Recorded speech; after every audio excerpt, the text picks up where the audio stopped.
La facture, émission 588. Aujourd'hui, des parents se sentent floués. On a prescrit à leur enfant un traitement controversé contre la scoliose. On se fait dire qu'il n'y a aucun autre médecin qui prescrit ça. Pourquoi? Aussi, un cas de force majeure peut-il vous faire perdre votre argent?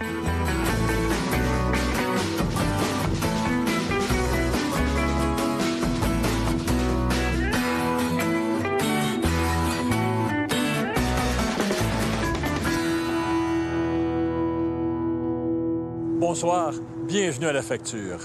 Au Canada, plus d'1 million de personnes sont atteintes de scoliose, une déviation de la colonne vertébrale qui commence dès l'enfance.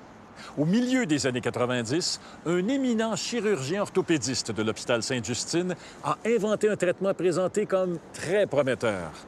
Mais aujourd'hui, de nombreux parents ont l'impression qu'ils ont été floués par ce médecin et mal protégés par l'hôpital. 3500, elle n'a pas le choix. Faut le faire, faut l'acheter. Il croyait frapper aux portes de l'excellence. On avait une confiance aveugle. Lui avait l'air tellement convaincu que son corset était extraordinaire.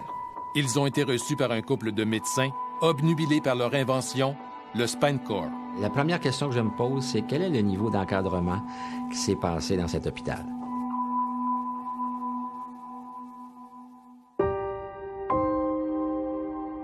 Ce corset, Salina Maude Voyer l'a porté pendant plus d'1 an.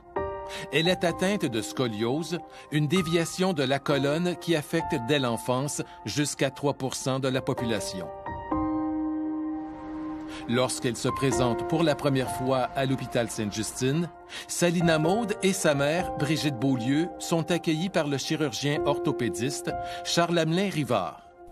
Il y avait juste une possibilité, selon lui, c'était soit de mettre le corset ou de rien faire, puis lui, selon lui, c'était le corset pour éviter l'opération. Ce corset souple, baptisé SpineCore, a été inventé il y a plus de 20 ans par le Dr Rivard et par sa collègue Christine Coillard. Constitué de bandes de tissu, le SpineCore est une solution de rechange au corset rigide. Lors de la consultation, le Dr Rivard convainc mère et fille de payer 3 500 $ pour son corset. On n'a pas le choix, donc c'est SpineCore. On nous suggère SpineCore. On prend SpineCore. Okay. Il a dit, oui, il y a un autre corset, mais il est rigide, là, tu pourras pas vivre avec ça, c'est impossible, c'est beaucoup mieux le SpineCore. Pendant que Salina Maude porte le SpineCore, sur ses radiographies, on constate qu'une deuxième courbe est apparue. Ça m'a empiré le dos, parce que j'avais la première courbe qui avait augmenté, et la deuxième qui était plus grosse que la première. Difficile d'établir un lien de cause à effet. Mais une autre patiente, Daphné, portait le SpineCore depuis 1 an lorsque ses parents, Annie Bienvenue et Serge Cambronne, ont commencé à s'inquiéter. On avait l'impression de la voir à vue d'œil, la scoliose augmentée.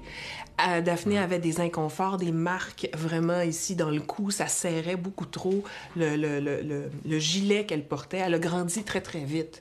Et quand on a parlé au docteur Coillard, elle nous a dit « Oh non, c'est bien correct, je peux pas faire mieux. » Le couple d'inventeurs, ainsi que d'autres chercheurs, ont publié au fil des ans plusieurs études démontrant l'efficacité du SpineCore.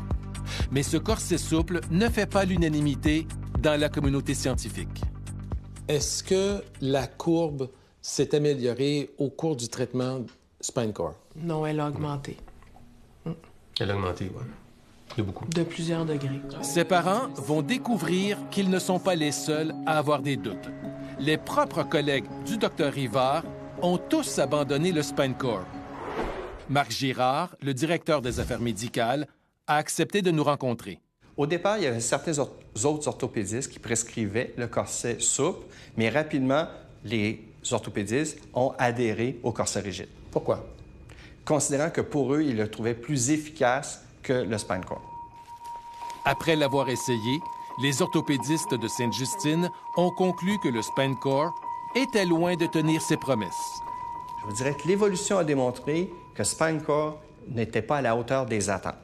C'était même décevant par rapport aux résultats attendus. Comment se fait-il que, croyant avoir le meilleur traitement pour notre fille, on se fait dire qu'il n'y a aucun autre médecin qui prescrit ça? Pourquoi? Et on nous dit, ben, c'est parce que c'est pas bon. Mais pourquoi ils nous ont laissés? Ils nous voyaient dans les corridors arriver avec ce corset que notre enfant portait. Pourquoi il n'y a jamais personne qui a rien dit? Il faut dire que même avec le corset rigide, des doutes ont été entretenus longtemps. Ces doutes ont été dissipés en 2013 lors d'une vaste étude indépendante qui a confirmé son efficacité. Et entre le corset rigide et le corset souple, il était loin d'être évident au milieu des années 2000 que the best in the world, le meilleur traitement, l'excellence était le corset rigide. C'était beaucoup re-questionné. En 2014, lorsque vous me posez la question, c'est clair que je ne proposerai pas à personne d'être sur SpineCore aujourd'hui. Le corset souple n'a plus sa place. Via Skype, nous avons rejoint le couple d'inventeurs qui vit aujourd'hui en France. Et lui, c'est un pédiatre. Il ne connaît absolument rien à l'orthopédie. Ils n'ont pas apprécié les propos du directeur des affaires médicales. C'est assez. Non, il y a des faits. Moi, j'en ai là. Pourquoi? Pourquoi vous en avez assez? Parce qu'on a fait la démonstration que c'est efficace. OK. On l'a publié. On l'a chiffré. C'est des centaines de malades. Nos études sont 10 fois plus grosses que les autres. Oui. Et encore, on nous dit, je ne recommanderai pas SpineCore à personne.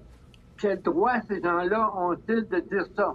À priver les enfants d'un corset démontré efficace à travers le monde. Ça fait 15 ans, là. Oui. Bonne soirée. Mais où est-ce qu'il s'en va? Dommage qu'il soit parti, car nous aurions aimé lui parler de son conflit d'intérêts en tant qu'actionnaire de SpineCore. D'une main, il prescrivait l'achat de son corset. De l'autre, il le vendait 3 500 $ par l'entremise de sa compagnie, Spimolix. Est-ce qu'il vous a dit qu'il était le propriétaire de Spimolix? Non. Non, il nous a dit qu'il n'y avait plus aucun intérêt avec ce corset-là. Est-ce qu'il vous a dit qu'il avait des actions dans la compagnie SpineCore? Non. N'auriez-vous pas dû le déclarer aux patients? Ah ben, ceux qui ont posé la question ont eu la réponse. Et ceux qui ne posaient pas la question?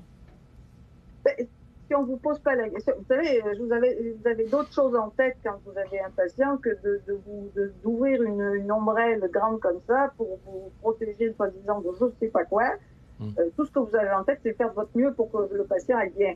C'est sûr qu'avec SpineCore, cette problématique-là a encore soulevé davantage notre réserve parce que ça crée le malaise que vous évoquez. Le Collège des médecins éprouve le même malaise. Le secrétaire du collège rappelle que le médecin doit toujours divulguer son conflit d'intérêts. S'il ne le fait pas, en fait, il fait une faute, mais s'il le fait, il ne règle pas tous les problèmes.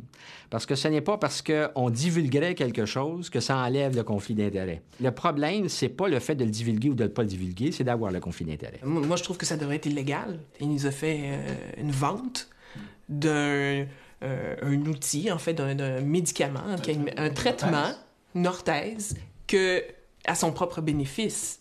Je veux dire, il est en conflit d'intérêts. En fait, c'est illégal. Selon l'enquête du Collège des médecins, en vertu de la loi médicale, le docteur Rivard ne pouvait en faire directement la vente. Ne devait-il pas être le médecin d'abord et non pas le vendeur? Je peux vous dire qu'il doit être toujours le médecin, jamais le vendeur. L'était-il? Force est de constater qu'il ne l'était pas au moment où on a évalué son dossier. Il ne l'était pas, et c'est pour ça qu'il n'est plus à l'hôpital Sainte-Justine. Je suis encore outré, scandalisé de ça. Ça n'a aucun sens. On parle de Sainte-Justine. C'est une institution mondialement reconnue qui est là pour soigner des enfants malades. Moi, ce que je souhaite, et Sainte-Justine souhaite, c'est que tous les produits qui sont en vente, et comme je dis, le moins possible de vente, soient validés au plan scientifique. C'est notre objectif, c'est l'objectif qu'on poursuit, et c'est pour ça que SpineCore n'est plus dans nos murs, parce qu'on ne souhaitait pas être associé à un produit qui avait démontré au fil du temps que son efficacité était plus que limitée. Le docteur Rivard a perdu en 2012 son droit de pratiquer à l'hôpital Sainte-Justine, laissant derrière lui 900 patients. Un médecin peut-il se placer dans une telle situation de conflit d'intérêts sans que son département, les médecins d'établissement et l'hôpital ne réagissent? Après la pause, qu'a fait Sainte-Justine pour protéger ses patients? La première question que je me pose, c'est quel est le niveau d'encadrement qui s'est passé dans cet hôpital? Je pense qu'il y a une faiblesse, clair ou net, de la part de l'établissement.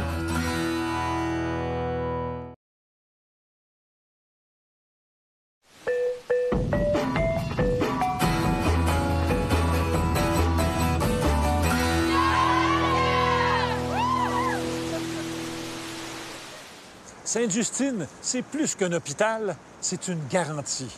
Une garantie que les enfants qu'on y traite occupent le sommet des priorités de l'établissement. Mais que dit l'hôpital aux parents qui estiment que Sainte-Justine a mal encadré ce médecin?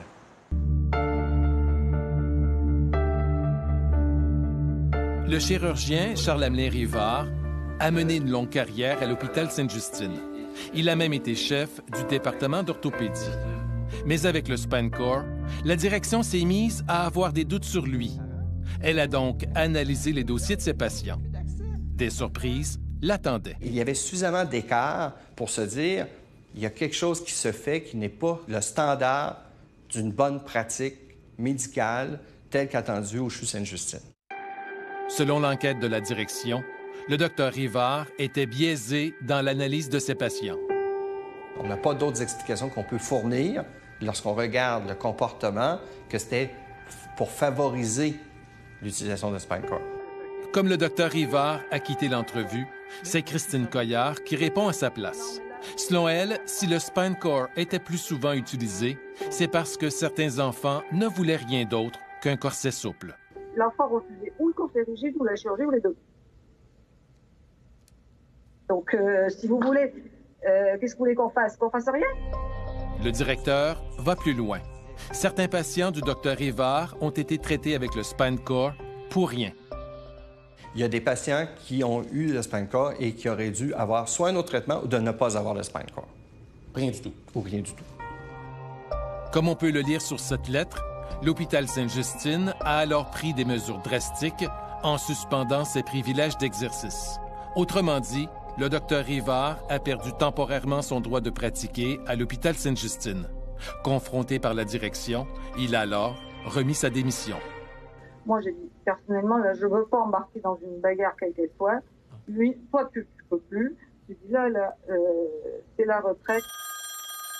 À un moment donné, je reçois un téléphone, docteur Coillard qui appelle ici, me disant que la clinique a été fermée, on avait mis ça sous clé, gros problème, les avocats sont là-dedans, etc.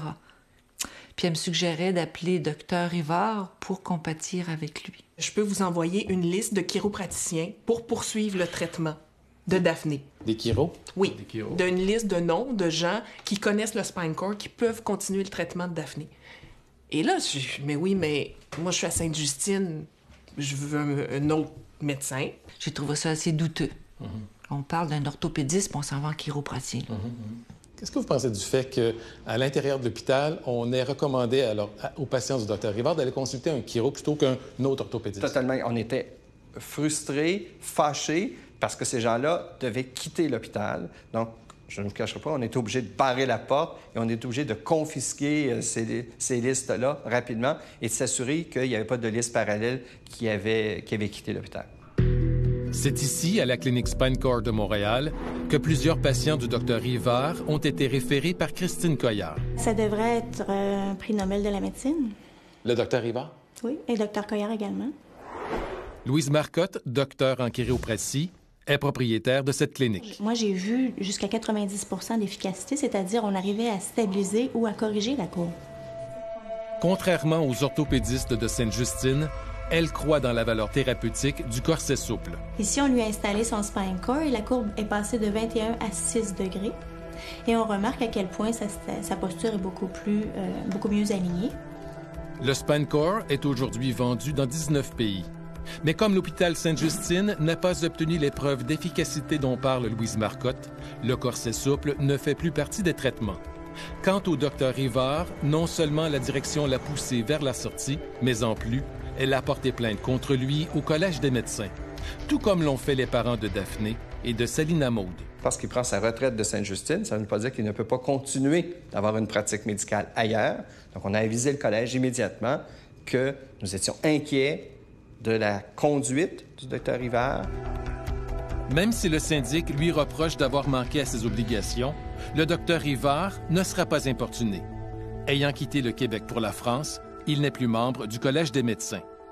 Mais des questions demeurent en suspens. La première question que je me pose, c'est quel est le niveau d'encadrement qui s'est passé dans cet hôpital?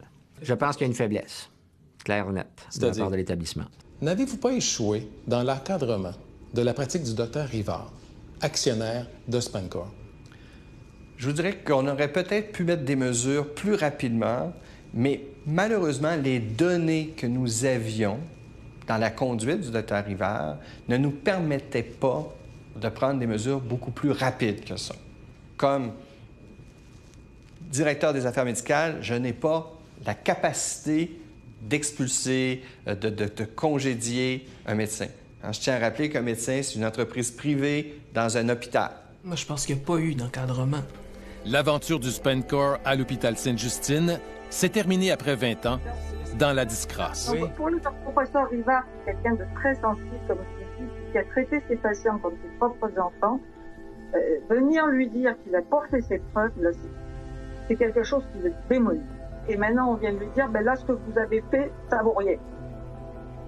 Je trouve ça un petit peu gros, effectivement. Mais pour certains parents, ce sont autant l'hôpital Sainte-Justine que les inventeurs du SpanCor qui sont à blâmer. Ils nous ont jamais vraiment dit toute l'histoire. Ils nous ont jamais informés. Ils n'ont jamais assumé la responsabilité du fait qu'ils n'ont pas été vérifiés avant, validés si ce produit-là était bon, si c'était un traitement valable et si on était bien informé de ce qu'on avait reçu comme traitement. Ils ont obtenu des soins, peut-être pas à l'excellence souhaitée, mais heureusement, il n'y a pas eu de conséquences majeures par rapport à ce comportement-là.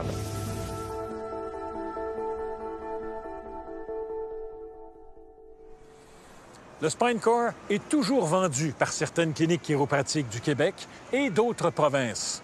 Ces professionnels continuent de croire en son efficacité, une conviction qui n'est pas partagée par les 2 hôpitaux de Montréal qui se spécialisent en orthopédie pour enfants, Sainte-Justine et l'hôpital des Shriners.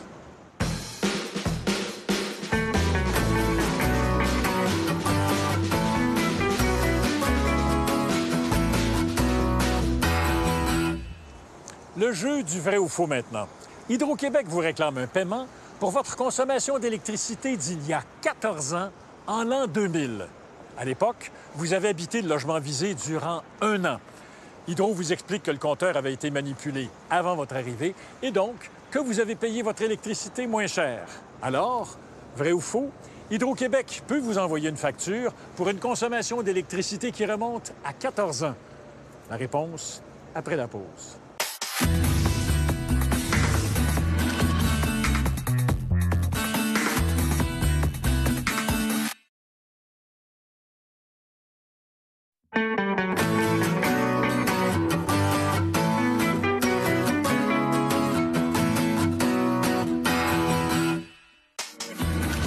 Vrai ou faux, Hydro-Québec peut vous envoyer une facture pour une consommation d'électricité qui remonte à 14 ans.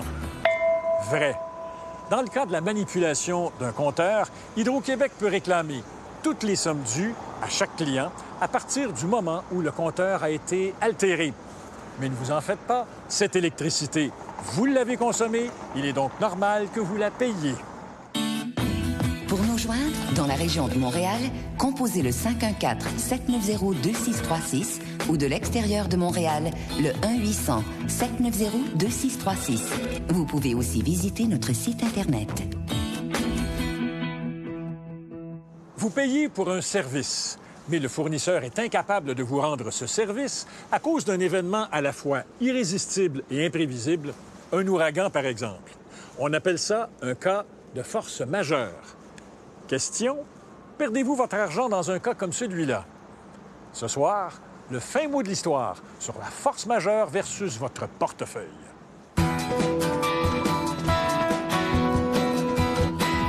Denis est un mordu de la pêche.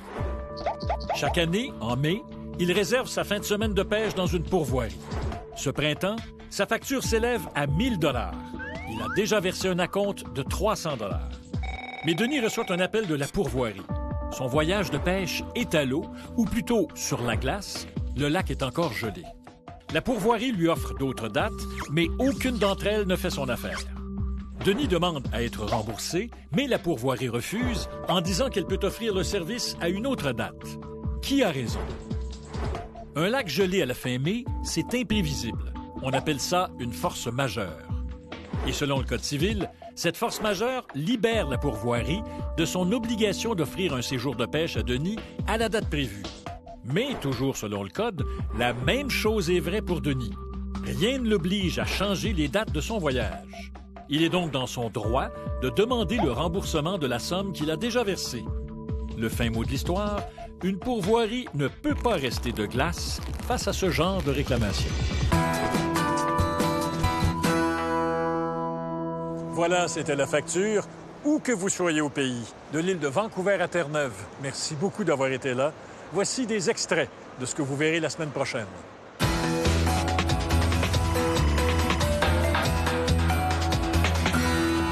J'ai vu différentes conditions auxquelles on doit consentir.